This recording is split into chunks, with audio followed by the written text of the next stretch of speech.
1956 Johnson 7.5 horse model AD-10. This is a motor actually featured on the channel several years back, right when I first acquired it. This is kind of an update video, I guess. As you can see, I've repainted the motor. Yes, I know this is not the correct color for a 1956. This is similar to what you would see in 1955 and earlier Johnson. And I had the green paint at home, and I quite liked the green, so this is when I decided to paint it. Maybe at some point I'll paint it back to the correct color, but for the time being, I like the green. I acquired this motor pretty cheaply. I think I paid all of $50, and that included the 1958 Johnson 10 horsepower that's on other videos on the channel. This was a good running motor when I got it. It had sat for years and years, and I put gas in it and it fired right up. That being said, I did go through and clean out the carburetor, rebuilt it, checked the points. Ignition coils were good. I think somebody had replaced them at some point. Resealed the lower gear case, and that's about it for maintenance. I did add, as you can see, I have a single line fuel. This should be the double line, a fuel pump. I got a kit. It's a machined aluminum plate from a guy on eBay who sells them that fits the 5.5, 7.5, as well as the 10 horsepower Johnson and Everett motors from the 50s that use the pressure fuel tank. It's a plate that just bolts onto the bypass cover and allows you to install a standard Johnson Evinrude OMC fuel pump and then run a single fuel line tank. As you can see, actually I've got it hooked up to an old Mercury tank.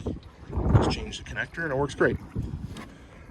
Since I got it, the motor's really sat for probably 4 or 5 years just in the shed and hasn't really had a lot of use. So I thought I'd bring it with us on vacation up here at Crystal Lake, and we've been running it all week with no issues.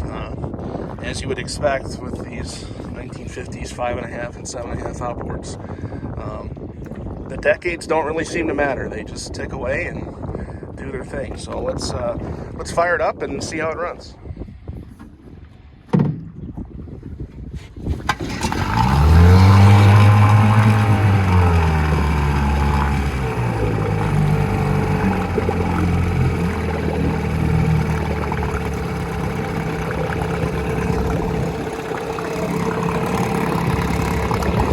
I think I did also replace the water pump when I bought it. That's pretty typical of one of these older motors. I do have a tiller extension attached, kind of my homemade version of that, and it works great. It gives me a kind of move forward in this boat. This is actually a 14-foot deep V Sylvan boat, so it's a rather large boat for such a small motor. And if I move forward, I can just be in the boat. She almost gets on plane. She does about 8 to 10 miles an hour. So let's put it in gear and see what she can do.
It's a very good running motor, very quiet, and very reliable. Caught a lot of fish this week. That's really what these things were meant for. They weren't meant for speed. It's meant to get you out on the lake economically. And speaking of which, I think we only went through about 2 or 3 gallons of gas pretty much all week. So these things are great. They're great motors if you can find one that's in good shape. You know, maybe $50, $60 in parts, and you can have a great running motor for years to come. These things are 60, almost 70 years old now, and they don't skip a beat. They just don't build them like they used to. These are great motors.